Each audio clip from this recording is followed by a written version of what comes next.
Ladies and gentlemen, welcome to the New in Chess Classic semi-final. It's the first day. We have Magnus Carlsen taking on Levon Ranyan, and we have Hikaru Nakamura and Shahryar Mamediyarov.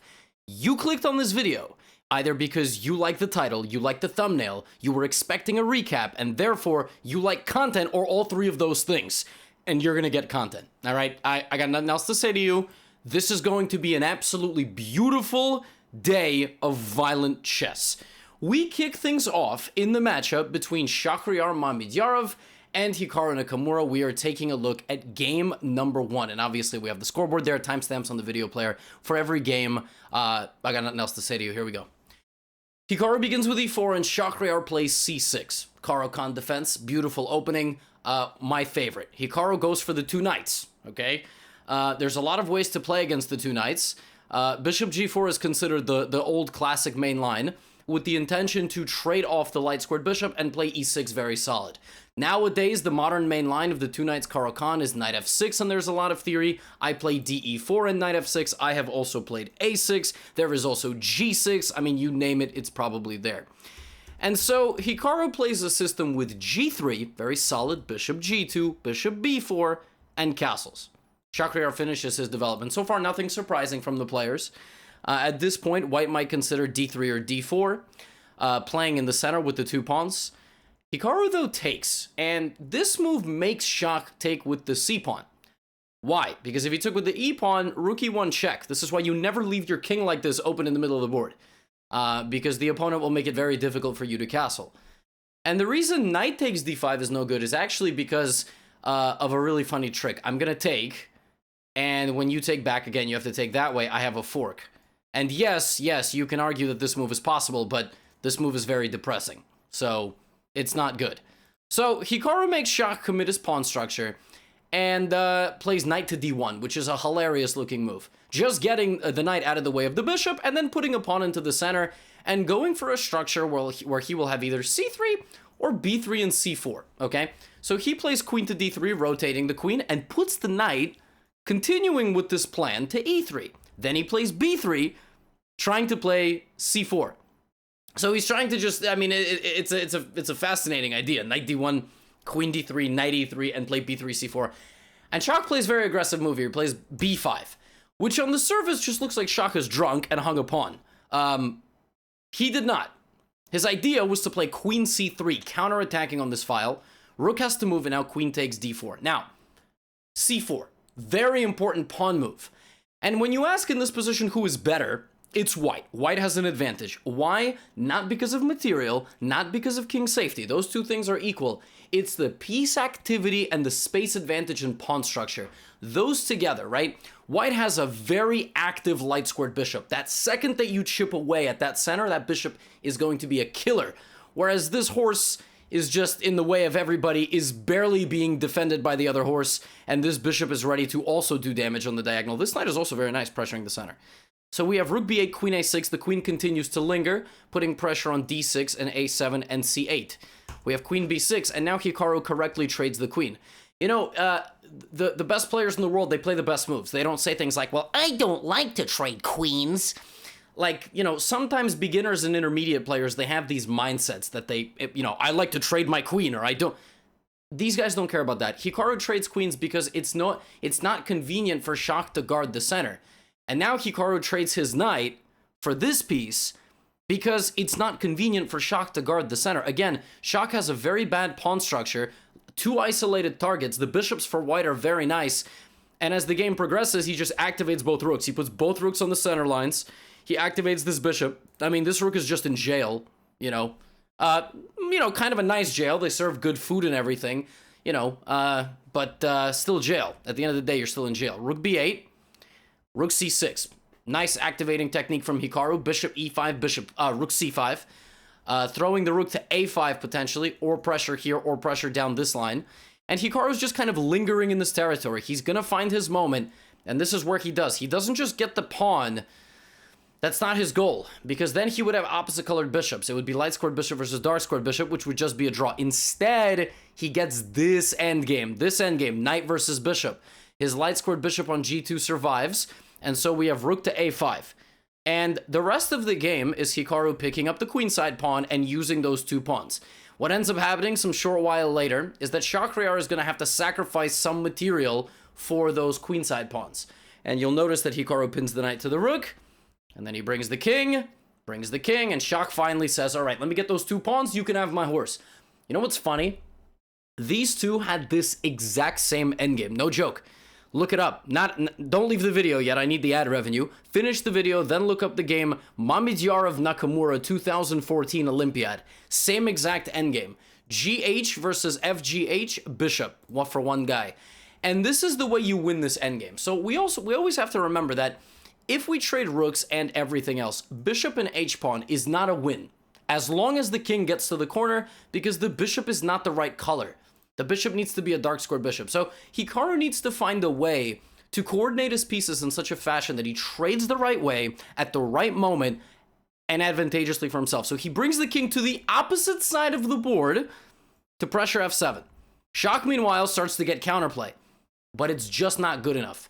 What's going to end up happening is that Shahryar is going to lose his pawns, and right here is the big moment. If Hikaru had played pawn takes and didn't do this the right way, and lost this h-pawn, or somehow didn't get back, allowed the king to get back to the corner, it would have been bad. But Hikaru gets this. This is the most important thing. He never allowed the king to actually get to the corner. And here Shah resigned, because after king g3, king g5, I'm just pushing my pawn. So a very nice first game. Good opening prep, nice outmaneuvering, and very nice utilization of the bishop pair by Mr. Hikaru Nakamura, who strikes first in the mini-match and takes a 1-0 lead, which takes us to game number 2. Now Shahryar has the white pieces, and he begins with d4. Knight f6, c4, e6, and the Nimso Indian defense. There's a lot of ways to play this. Shah plays it in a slightly offbeat way. It's actually funny. Knight f3 is not like a main line. It's obviously a very good move, but it's not considered the main line. Castles, bishop g5, and rather than dealing with this pin, Hikaru strikes in the center with c5. Now here Shah plays a very modern move. There's a couple of ways to play this position for white, but one of the best modern moves is rook c1, and after takes h6, black strikes in the center, wanting to take a little bit of space, but after c takes d5, black plays the move g5. Okay, kicking out the bishop, enabling the move queen takes d5 because you're pinned. That queen also attacks a2. Now white can go here and attack the bishop, or white can play the computer-backed prep, which is this move. Oh no, my pawn, as Eric Rosen would say. Queen takes a2. Bishop d3. Oh no, my other pawn. Oh no, my knight. It looks like Shah just, pre-move 3 moves, lost the knight and 2 pawns, and now he would resign. Except, this is all prep. A couple moves ago, bishop d3 here is not the most common move. Queen c2, according to the database, has been played more. And I think bishop d3 might have caught Hikaru a little bit off guard, because now Hikaru basically has to play only moves. First, he needs to put his queen on b4. Now that's not difficult to find, you gotta guard your bishop. Now knight to b5. Which threatens like 3 things. Number 1, it threatens the bishop. Number 2, it threatens bishop d6 with a fork. Number 3, it threatens knight to c7. In the line of sight that you're about to, get attacked with, it's very difficult. Now, Hikaru thought for a while and found the only move according to the database and theory, and that move is e5. Giving back the bishop, but stabilizing the position. Now, blocking out this bishop, knight c7, obviously no longer a threat. First of all, because you can move the rook, but more importantly, this rook has no guard. The problem is that it's only getting started, because here Shahryar said, all right, you countered like 7 of my punches, but what about the 8th? F4, ladies and gentlemen. Yes, F4, because none of this is stable. So now he's threatening to shred this all open. Now the craziest part is, this position has still been reached, according to theory, in the game between Topalov and Ding Liren in 2018. Hikaru thought for a while here, found the best move, bishop to g4 attacking the queen, queen moves. But here he spent a ton of time. At this point, he's down 11 minutes on the clock in a 15-minute game, which is bad. Shah has 16 minutes because of the bonus time. Hikaru has 5, and he plays queen e7. Okay, queen e7 looks like a normal move, just getting the queen out of danger and knight to b4. The problem is, it's the wrong move. And when you're playing in a person's theoretical battleground, you play the wrong move, get ready to get your butt kicked. Pawn takes e5, opening up the center, knight h5, outflanking, trying to go here. Bishop just backs up. He says, so what? Oh, you want my knight? Okay, knight to d4. Let's make a trade. Obviously, knight takes d4 is not something that black would like to play because you help white stabilize in the center. According to the computer, it is the best move. Hikaru logically takes on e5, but now we have rook c7 attacking the queen. We have bishop h7 attacking the king. We have bishop back to f5. This move looks like it doesn't do anything, but the reason you would deflect the king to h8 is because you have a dark squared bishop. You're the only one, and that bishop will come alive on the diagonal, and when you deflect the king to h8, f7 becomes destabilized, so your king isn't guarding that pawn anymore. So he tries to get the trade, and now comes the bishop again. The bishop is alive. The second that that knight left, the bishop went right back. Went right back. Bishop now goes to h5. Shock, very subtle move here. Very subtle move. Boop. Queen to c3. Who's gonna guard this? You push this, who's gonna guard that? Right? Hikaru thinks, plays rook e8, and now absolutely beautiful move, killing all of black's coordination. Feel free to pause here and try to find it. One might say this move is out of this world, like my hoodie. Knight e6. A move that is covered by 4 different pieces, but is not actually covered at all, because it disconnects the circulation, and Hikaru has to play rook e6, bishop e6, and he cannot protect the knight. So he played f6, and Shock just chopped it down, takes, queen e5, cleanup in aisle 3. There's no checkmate threat, but this rook is the only one left on the board. Rook c8 is about to win a queen. Hikaru goes here, and in this position, the quiet killing move, g4. And black has no moves. And Hikaru actually just played a move and resigned. It's kind of funny. He played a5 and then was like, why? No, I'm done with this game. Beautiful violence given right back by Mamedyarov, and the score is 1-1. Aren't you happy you clicked on this damn video? 12 minutes. We're only getting started. That's the best part. If you thought you had plans for the next 20 minutes, you got no plans. You're watching this video with me. Game number 3. Hikaru goes right back to where he left off. The 2 knights Caro-Kann. The players repeat the line. This looks familiar. G3, knight f6, bishop g2, bishop g4, castles, bang, bang, knight d1. Slight difference here. You notice it? What's the slight difference in the position? Where's black's knight? It's not on d7. This time Shock castled before he developed this knight, because now his knight can go to c6, and that's exactly what he did. So the difference is that his knight is now on a completely different square, which changes the game quite a bit, because that knight fights for a certain complex that it might not have fought for otherwise. So now Hikaru doesn't go for c4. You see how you see that? Because the knight is not in front of the queen, therefore pressuring the center, Hikaru cannot indulge in b3 c4 as he did a game ago when he had white, or 2 games ago, right? Now he has to play a different pawn structure. It's interesting, depending the way your opponent sets up, kind of enables your plan. And so in this game, Hikaru still goes for this, but watch. Plays bishop d2, rook to d1, queen a5, they shuffle a little bit, and perhaps now you're going to see exactly what I'm talking about. You can't play that original plan, but you can play b4. Very different. The c3 pawn now serves as the springboard for the queen side. You kind of counteract your opponent's position, and so Shock plays queen b6, and Hikaru plays knight c2, knight d8, and a4, with the idea that if you take me, you have garbage pawns on the queen side, and I'll play something like rook a1 and bishop f1, and I'll try to win them back. Except, believe it or not, the computer wants to take. The computer here actually says, that's just a free pawn, dude. I'm okay, I mean, I'm gonna just call your bluff, but that's why it's the engine. See, Shock doesn't do that, which allows Hikaru to trade and play the very nice idea here. Try to find it. How can white improve one of his most passive pieces? I know, how about that move? Knight a1, with the idea of knight b3, knight c5. How nice is that? It's exactly what he does. He just puts the knight right on c5. He doesn't care about knight takes d2, because his bishop really doesn't have too many prospects. I mean, in a perfect world, you want to put it on f4, but so what?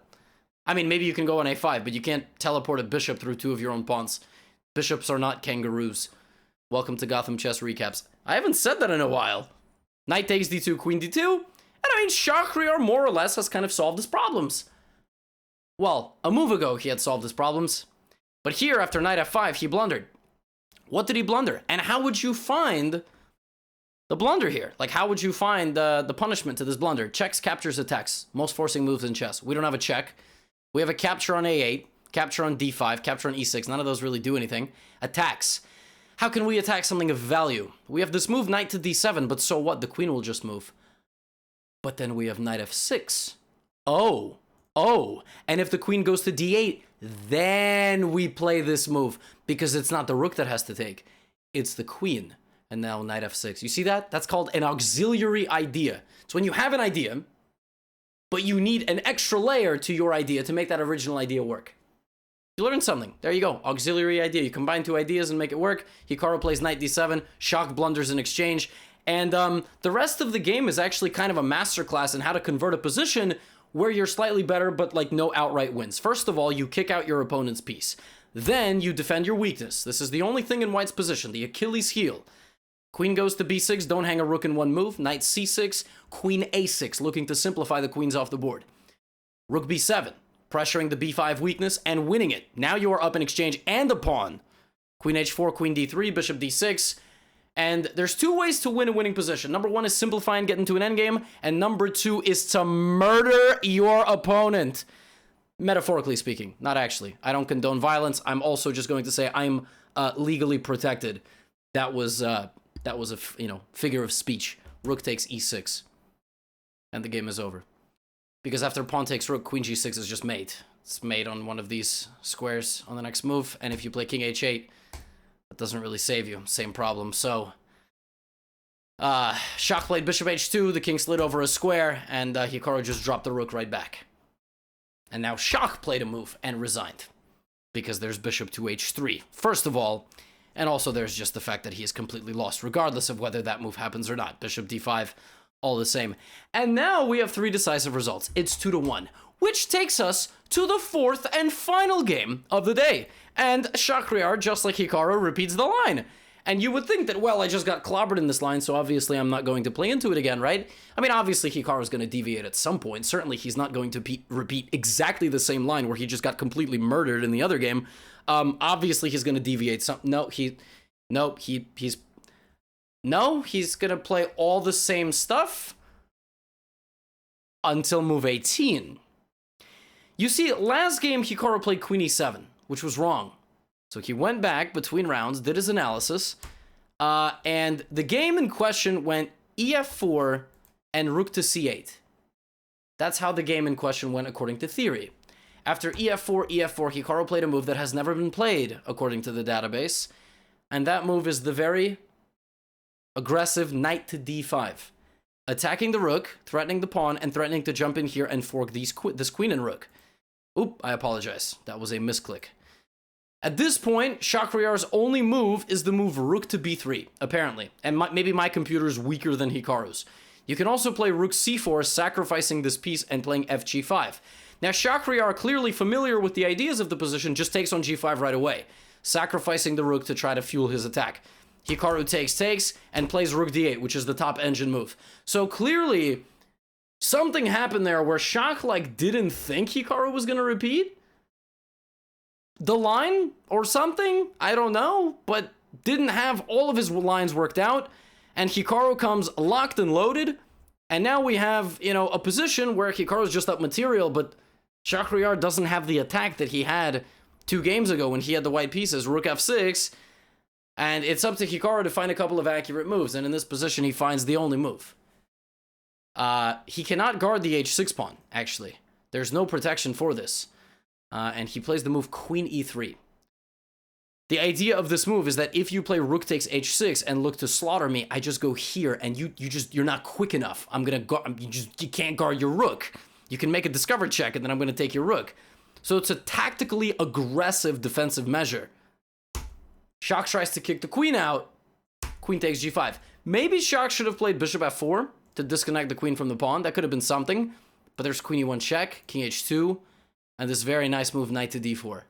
Counter a shot on the queen. And here the computer gives one of the most ridiculous computer lines I've ever seen in my life. Bishop to e4. If you take the queen, bishop to e5. With the threat of double check and mate. King g8, bishop h7 check, king back to h8. Because if you take the bishop, it's double check. I mean, it's just check and mate. Have you ever seen something like that? Knight to d4, bishop e4, knight c2, bishop e5. But Shach can't draw the game. You realize that? He's down 2-1. He has to win.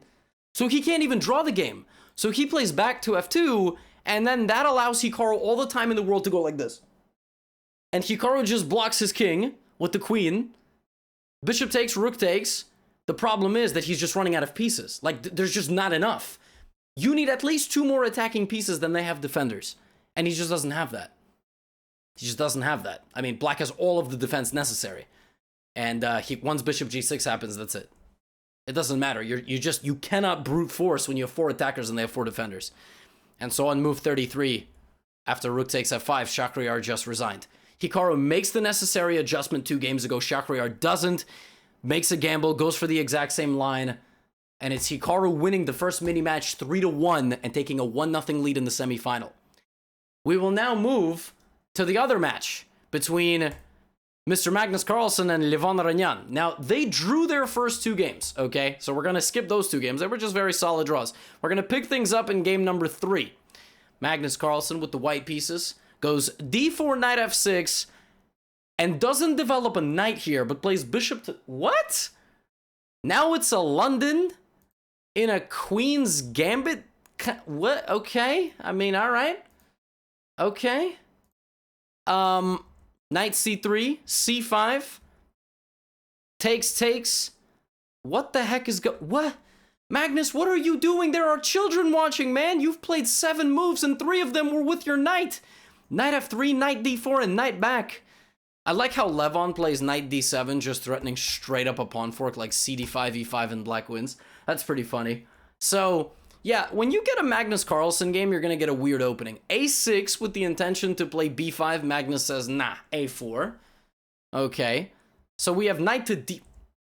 Gentlemen, kids watch my recaps, okay? They need to know the proper way to develop pieces in the opening. Well, what's funny is knight d5 is the best move, because you force your opponent to simplify. If knight takes d5, e takes d5, and you just take this pawn like, I'm so smart, bishop b4. You have no way to guard this. You either pin yourself or move your king. So it's very bad. So actually, Levon is punishing Magnus for getting creative in the opening by taking his bishop pair away from him, and now, a few moves later, finally the 2 both castle. Okay, great. Let's go back to playing normal chess. Rook c1 lines up the rook to the queen. Queen moves out of the way. Pawn to b3, stabilizing the queen side. Queen slides into b4 with some pressure over here and an attack on the knight. Magnus says, I got to take care of the attack on the knight. Now I move my knight out of the way. I want your bishop. Maybe I want to transfer my knight this way. I want to bring my rook to the middle. I haven't brought my rook yet. And also I have this move, queen a7, just lurking in case I want to try to go and poke at you. Levon strikes immediately with b5. It's the best move. Best thing to do, takes, and make Magnus go on the retreat. The problem is this move. With pressure on everybody. Pressure on this. At any moment, I might jump over to the king side and launch some sort of attack. But now Levon, cool as ever. Bishop takes knight. Bishop takes. And now rook to d8. And he's ready. Remember I said that Magnus has an opportunity to play the move knight g5? He still has this opportunity. Perhaps he didn't like what this would have given him. But certainly a move later, he just skyrocketed the attack without even any question. Bishop takes h7. The Greek gift. Normally a Greek gift has knight to g5, but right now you can't do that. Instead, you are going to punish your opponent's coordination by picking off his rook. And now the move queen to d3 wins his knight. The problem is you are abandoning one of your pawns. Rook d8, queen c7, and queen takes b3. And Levon's got no problems. He survived the worst of it. But now Magnus brings a new wave. Knight d7 goes for the bishop. Rook comes to a8. Levon says, take. So what? Go ahead. Go ahead. Take. Yeah. Whatever. So what? I got queen rook 4. How bad can it be? Well, I mean, in the endgame, Magnus does have a passed h-pawn. But Levon does have a central pawn majority and a passed b-pawn. So clearly he's not in any sort of bad shape, right? Game kind of proceeds. He gives away the pawn, trades rooks, and queen d3. And at this point, it's a draw.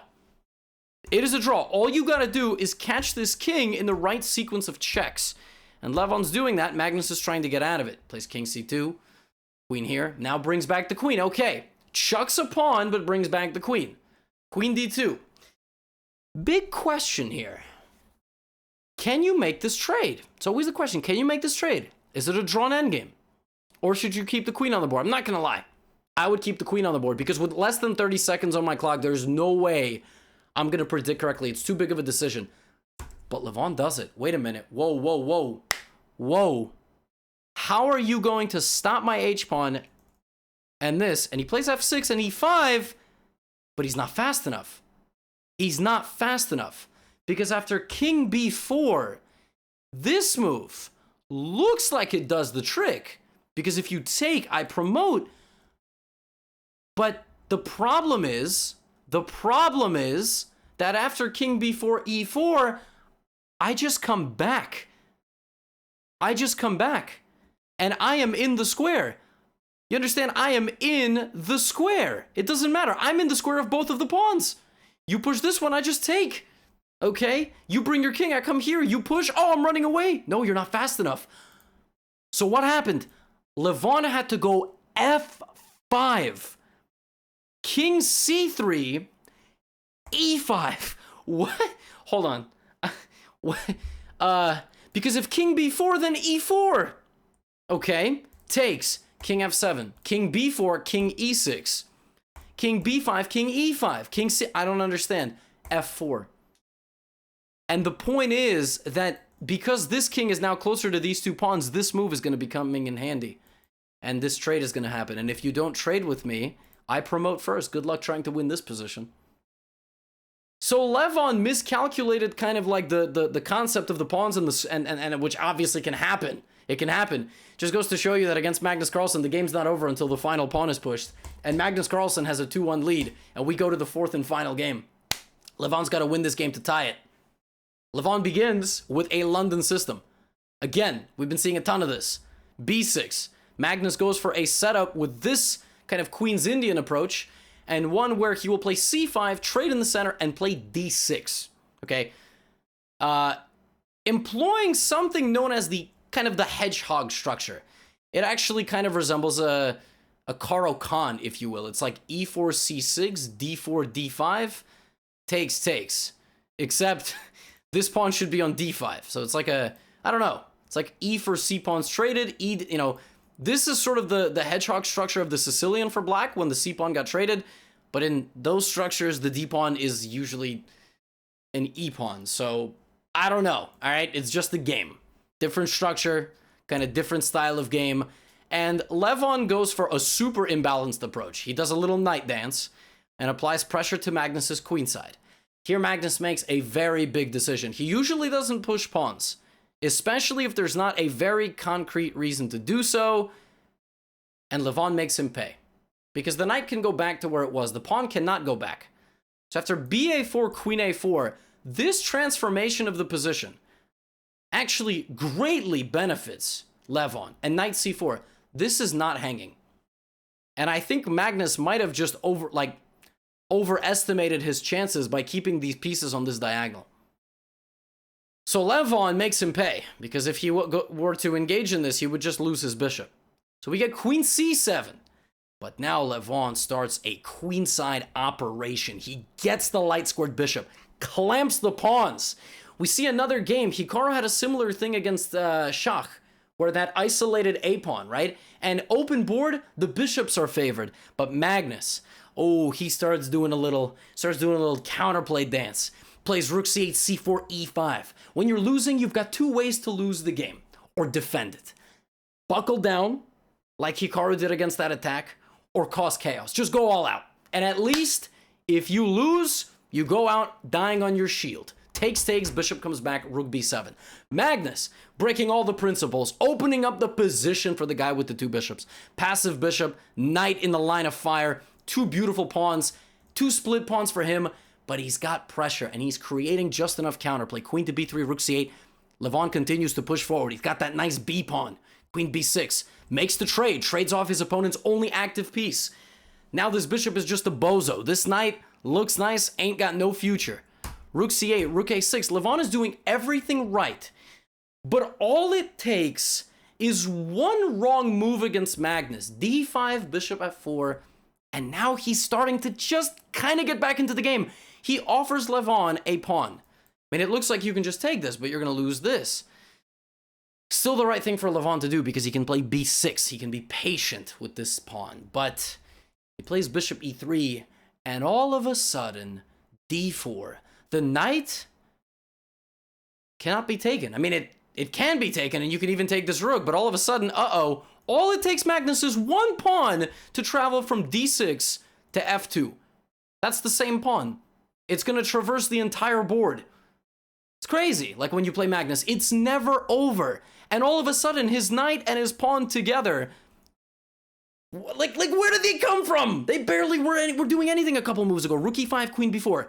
He trades off Levon's queen. What the heck is going on in this game? g4 Levon plays because he's opening up a new front of attack. He's like, you know what? g4, my king's safe. Let's open up a line of attack there. King g2, just going to improve our position. For the remaining portion of this game, these guys are less than a minute on the clock, like a minute 30 seconds, okay? Rook b8, rook e1, brings the rook back, activates the bishop, hits this rook. Magnus doesn't hang a rook. Bishop g5, bishop back to f4. Is Levon going to repeat? No, he's got to win the game.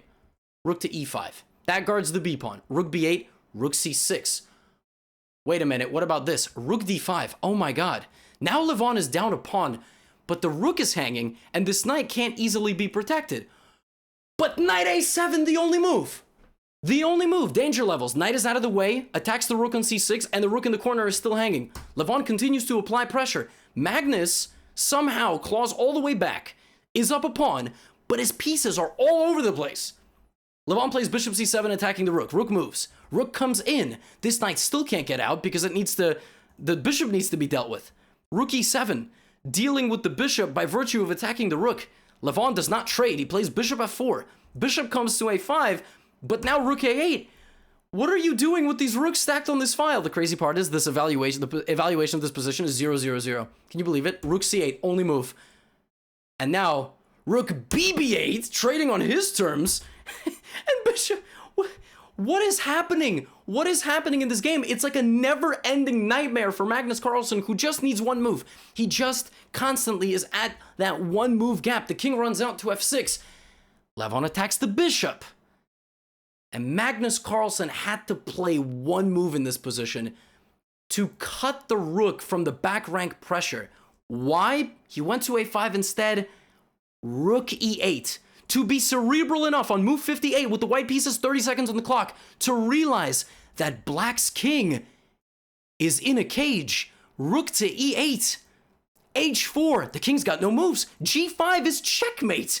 Magnus all of a sudden is on the verge of getting mated. He has to play g5 himself, granting access to the f5 square. Now the rook is under attack. Bishop to e7, king moves. Bishop c5. Discovered check, and the knight is gone. And the reason why Magnus couldn't go here is because of this, and he's about to get mated all the same. So he runs out. Levon catches him with the king in the middle, picks up the knight in the corner, and just very calmly brings back the bishop. g5 check, and Magnus would have had to sacrifice his rook, and that would have been the end of the game. And Magnus Carlsen resigns, and Levon Ranyan ties the match. Aren't you glad you stuck around for 33 minutes of this? 6 out of their 8 games, all 4 games in the Hikaru versus Shahryar matchup were decisive.